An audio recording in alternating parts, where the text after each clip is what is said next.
নমস্কার, সবাই কেমন আছেন? আশা করি ভালো আছেন। Welcome back to my channel Manisha's blog থেকে সবাইকে জানাই আবারও স্বাগতম। তো আমি আজকে এমন একটি শাকের রেসিপি দেখাচ্ছি। এই শাকটা হয়তো সব জায়গায় পাওয়া যায়। গ্রাম অঞ্চলে একটু বেশি পাওয়া যায়। আর শহর অঞ্চলে হয়তো পাওয়াই যায় না। এই যে পাতা দেখাচ্ছে আমি আসলে শাকটা দেখাতে পারি নাই। আর এই শাকটার নাম হচ্ছে বাতুয়া শাক। আর এই শাকগুলা মানে খেতে আমি ফার্স্ট টাইম খাইছি তো অনেক, অনেক মজা লাগছিল। আর যেহেতু আমি কখনো খাই নাই।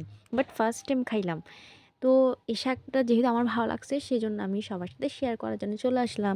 তো এই শাকটা নাকি রান্না করতে হয় একটু আলু, বেগুন, টমেটো সব কিছু দিয়ে।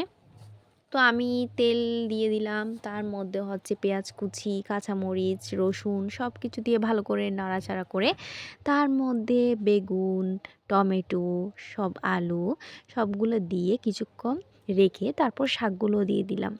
তো দিয়ে এর মধ্যে আমি সামান্য পরিমাণ মশলাপাতি যা, যা প্রয়োজন সব দিয়ে দিলাম। তো দিয়ে ভালো করে কিছুক্ষণ কষিয়ে নিতে হবে। একদম নরম হয়ে যাবে শাকগুলো। তো এভাবে নাড়াচাড়া করতে, করতে ঠিক হয়ে যাবে আমার এই বাতুয়া শাকের রেসিপিটা।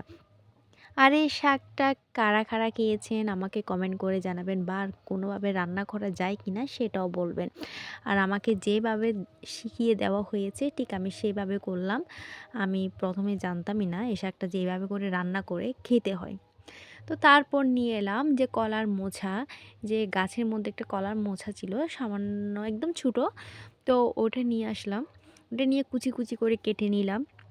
কাটার পরে ওটাকে হচ্ছে একটু গরম পানিতে সিদ্ধ করতে হবে। সিদ্ধ করে পানিটা ফেলে দিতে হবে। মানে একটু কষ থাকে, কষটা একটু বের করে নিতে হবে সিদ্ধ করে।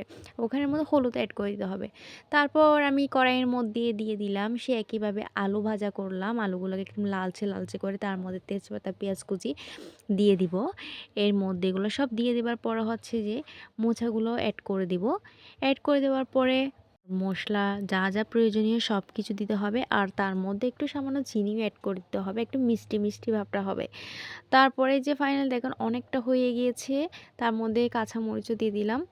আর তার লাস্টের দিকে একটু গরম মসলার গুঁড়ো দিতে হবে। তাহলে একদম কমপ্লিটলি রান্না হয়ে গিয়েছে। আর এইসব তরকারি দিয়ে গরম, গরম ভাত খেতে যে কত মজা একবার খেয়ে দেখবেন।